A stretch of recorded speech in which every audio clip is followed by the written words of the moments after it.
I am Clarice Lin, the ROI doctor who helps small businesses and online stores get on Google and YouTube page 1. Today's question is Google Enhanced Listings free for my Shopify store?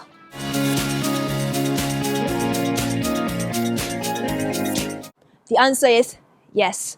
If you're a Shopify store owner, you have to be in the Google Enhanced Listings program. This means that your product in your store will be found on the Google Shopping tab. And you want to be found there because in 2020, 2 billion people bought services and products online through Google, so you don't want to miss out on a slice of the pie. Previously, you have to pay to get on Google Shopping tab, but since last year, Google has made it free for any retailers to list their products for free on the Shopping tab because they know that online buyers or browsers, instead of going to in-store, they're spending more time online researching on it. So they want to be the number one location where people would go to if they are researching on their products. If you have a Shopify store, you definitely have to be found on Google Shopping, and this is how you do it.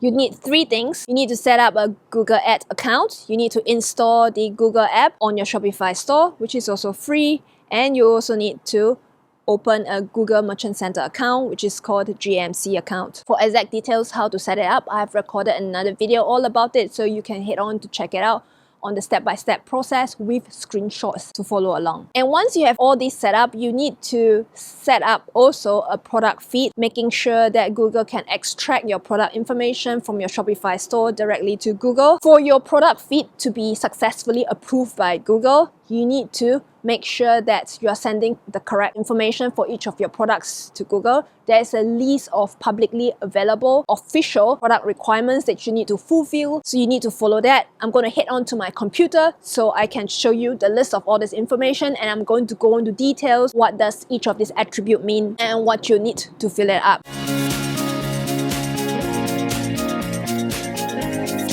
First of all, this is the free listings on the Shopping tab page. This is for setting up free listings, whether it's the standard listings or the enhanced listings for your products to get onto Google. This is the main page, and you can see that this is the sign in button or get started button if you want to set up a new account. Essentially, free listings is divided into 2 parts.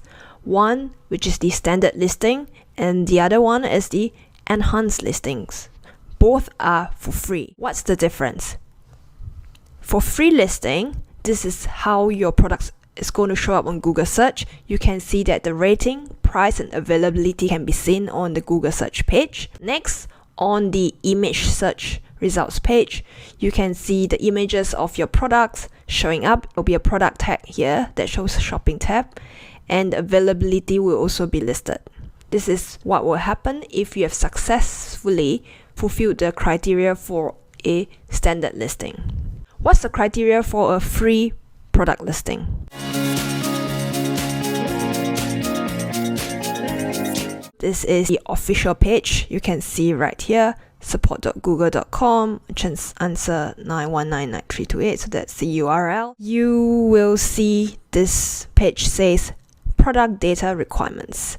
If you submit a product feed to Google for the first time, you can enable your products to appear for free on Google, and that's what I've shown you in the previous slide. The minimum required attributes to show your inventory for free on Google, these are the 5 attributes for standard listings, standard free listings: ID, title, link, image link, and the price.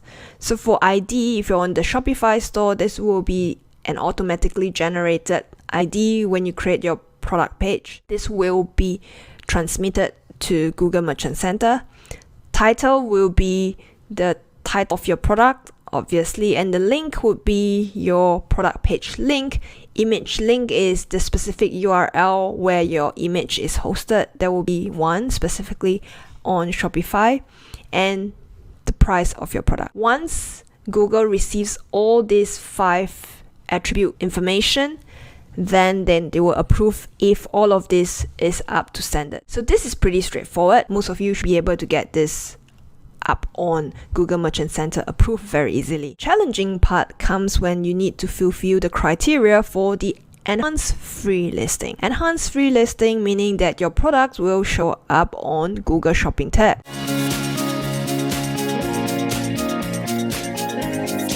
that will look like this. When you go to your Google Shopping tab, you can see basically there is this part that says sponsored over here, which is for paid ads. So if you are planning to run Google Shopping ads, that's when your products are going to show up here. Whereas those that are down below here, that's not under the sponsored carousel, these are the free shopping lists. So all this and below. For your products to be able to show up here on the shopping tab as part of free Google Shopping listings, you need to fulfill these other criteria. To be able to for your products to show up on the Google Shopping page, as what I've shown you in the previous slide, you need to look at this enhanced listings criteria. This enhanced listings criteria will appear in content-rich formats on the shopping tab, which may boost traffic and drive sales. People who go to the shopping tab, these are usually shoppers, people who have intention to buy. On top of the requirements or attributes that you have fulfilled previously, the 5 different attributes, you need to assess these other attributes over here, whether it's applicable for your products.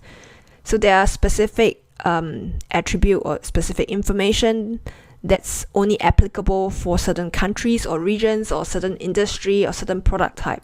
So you need to look through all of these 15 attributes to see which are the ones that are compulsory for your products, and you need to make sure you are filling the correct information. Description, which is pretty straightforward, it's part of your products. You can fill it up and it will be there. Availability, this is also compulsory for all products, which there is a standard information or standard format that you need to provide it in. You have to check it out whether it's available, make sure you have the correct information. And condition, which is required for each used or refurbished product. So if yours is a new product in general, so you might not necessarily need to fill it in, but then you can also choose to enrich your product information by putting in new. So for condition, you can put in as new. And then if it's used or refurbished, you could use those information accordingly. So for brand, if you have a branded product, if you are manufacturing your own products, you need to also provide this information. So theoretically, what happens is when Google Merchant Center pull the product feed from Shopify, it doesn't automatically pull a brand information. That's when you need to transform this piece of information in the feed in Google Merchant Center account. I'm not going to show you how you need to do it in this video, but if you want to know a little bit more about product views transformation in the product feed, I have another video which talks about if you're manufacturing your own product, you are not getting your products from other manufacturers, and you don't have a GTIN number nor NPN number, then you need to transform this information. So you can check out that identifier exists video that I have. If your product is a multi-pack, you need to fill it in. So if your product is a individual product by itself, then you don't need to fill up this information. Next is bundle.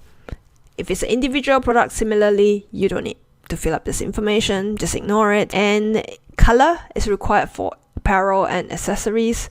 So if you're selling clothes, swimwear, anything that's something you put on the body, and accessories, putting in color is a basic requirement, so you need to fill this up. If you're selling food, then obviously you wouldn't need to fill up this information. Next thing is looking at the size. So that's also a requirement if you're selling cloth related items or accessories, that the product needs to be standardized or customized to small, medium, large, something along those lines. So you need to fill up the size requirements as well. Age group, that's also required for apparel and accessories if your product falls under that category. Otherwise it's not needed, because for example, if you're selling let's say if you're selling skincare products, or if you're selling food products along those lines, there is no specific age group who can use those products, who can use or eat that product. Next thing, gender, that's also a core requirement for apparel and accessories as well.